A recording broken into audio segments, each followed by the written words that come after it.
Godowns in Tally. టాలీలో godowns maintenance అనేది జరుగుతుంది. మరి గోడౌన్స్ అనేటివి మీ యొక్క గూడ్స్ని, మీ ప్రొడక్ట్స్ని ప్లేస్ చేసుకునే ఏరియా అన్నమాట. అది ఒక వేర్ హౌస్ అంటే ఒక బిల్డింగ్ కావచ్చు స్టోర్ చేసేది ప్రొడక్ట్స్ని, లేకపోతే ఒక ర్యాక్ కావచ్చు, సెల్ఫ్ కావచ్చు, ఆర్ ఎనీథింగ్ ఏదైనా సరే ప్రొడక్ట్స్ పెట్టుకునే ఒక సపరేట్ ఏరియానే మనం ఇక్కడ గోడౌన్ అని చెప్పేసి అంటాం అన్నమాట. మరి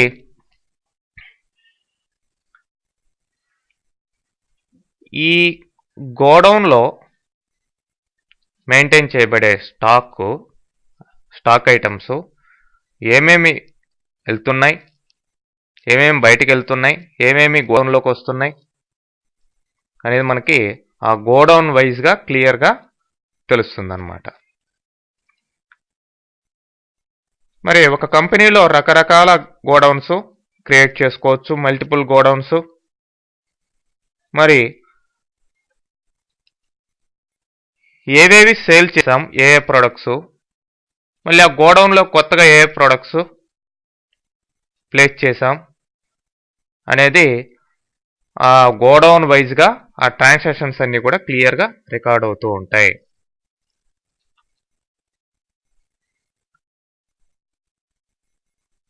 మరి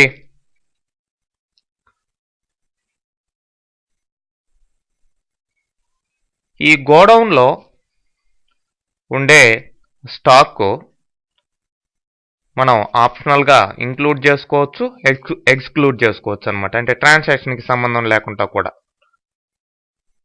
అంటే ఫర్ ఎగ్జాంపుల్ ఒక ఐటమ్, ఒక ప్రోడక్ట్ ఏదైనా రిపేర్ వచ్చింది, దాన్ని బయటికి తీయచ్చు. రీప్రాసెస్ చేయాలి, అప్పుడు బయటికి తీయచ్చు. లేదంటే స్క్రాప్ అయింది, అలాంటప్పుడు బయటికి తీయచ్చు. ఆ విధంగా ఆ స్టాక్ని మనం బయటికి తీయడం, లేదంటే మళ్ళీ లోనికి పెట్టేసేయడం,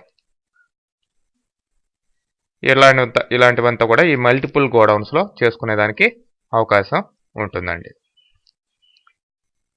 మరి ఎట్లా అయితే మనం కాస్ట్ సెంటర్స్ మెయింటైన్ చేసి ఆయా పర్టికులర్ కాస్ట్ సెంటర్కి మనం ఏమేమి ట్రాన్సాక్షన్ జరుగుతున్నాయి, ఆ కాస్ట్ సెంటర్ వైజ్ రిపోర్ట్ మనం చూసుకునే అవకాశం ఉందో, అట్లానే గోడౌన్కి సంబంధించి ఆయా ప్రొడక్ట్స్ యొక్క స్టేటస్ రిపోర్ట్ ద్వారా మనకి క్లియర్గా వచ్చేస్తుందండి. మరి ఆ ట్రాన్సాక్షన్ జరిగేటప్పుడు ఒక ఐటమ్కి ఏ పర్టికులర్ గోడౌన్ నుంచి జరుగుతుంది ఆ ట్రాన్సాక్షన్ అనేది మనం అక్కడ మెన్షన్ చేయాల్సిన అవసరం వస్తుంది. సో ప్రతి గోడౌన్కి కూడా ఒక పేరు పెట్టుంటాం.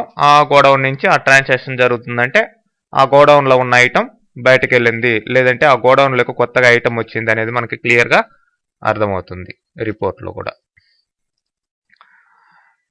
Next currencies in Tally. టాలీలో మల్టిపుల్ కరెన్సీస్ అనేటివి మనం క్రియేట్ చేసుకొని వాటిని మెయింటైన్ చేయొచ్చు. ప్రతి కరెన్సీకి కూడాను ఆ కరెన్సీ సింబల్ ఏంటి, కరెన్సీ నేమ్ ఏంటి, ఫార్మల్ నేము, డెసిమల్ ప్లేసెస్ ఎన్ని పెట్టుకోవాలి, ఆ కరెన్సీ సింబల్ ఆ యొక్క అమౌంట్కి ముందర రావాలా తర్వాత రావాలా, ఇట్లాంటివంతా కూడా మనం సెట్ చేసుకోవచ్చు. నార్మల్గా అయితే ఒక కంపెనీకి బేస్ కరెన్సీ అనేది ఒకటే ఉంటుంది ఆయా కంట్రీని బట్టి. ఆ బేస్ కరెన్సీ ద్వారానే ట్రాన్సాక్షన్స్ అన్నీ కూడా జరుగుతూ ఉంటాయి. అయితే మల్టీనేషనల్ కంపెనీస్ ఏదైతే ఉన్నాయో ఆయా కంపెనీలో బ్రాంచ్లు కావచ్చు, లేదంటే ఆ సంస్థ రకరకాల కంట్రీస్కి విస్తరించి ఉంటుంది కాబట్టి రకరకాల కరెన్సీస్ అక్కడ మెయింటైన్ చేయాల్సిన అవసరం వస్తుంది. మరి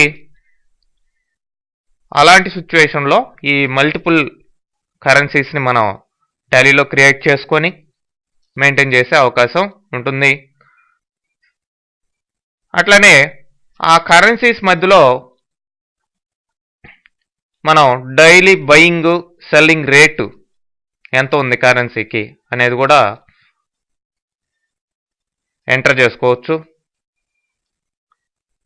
అంటే foreign currency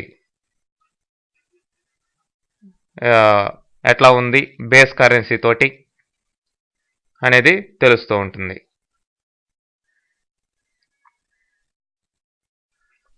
so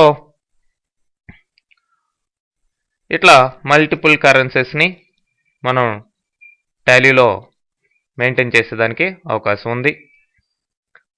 next tracking number in Tally. ఈ ట్రాకింగ్ నెంబర్స్ అనేటివి ఎప్పుడు యూజ్ అవుతాయంటే ఇన్వెంటరీ అకౌంటింగ్ ట్రాన్సాక్షన్స్. అంటే ఇన్వెంటరీ అంటే ఐటమ్స్, ప్రొడక్ట్స్ వీటికి సంబంధించింది, స్టాక్ సంబంధించింది ఇవి, ప్లస్ అకౌంటింగ్ ట్రాన్సాక్షన్స్ రెండు కూడా సపరేట్గా మనం చేస్తున్నట్లయితే అప్పుడు ఈ ట్రాకింగ్ నెంబర్ అనేది యూజ్ అవుతుంది. ఈ ట్రాకింగ్ నెంబరు స్టాక్ ఐటమ్స్ యొక్క ట్రాన్సాక్షన్ని లింక్ చేసేదానికి ఉపయోగపడుతుంది.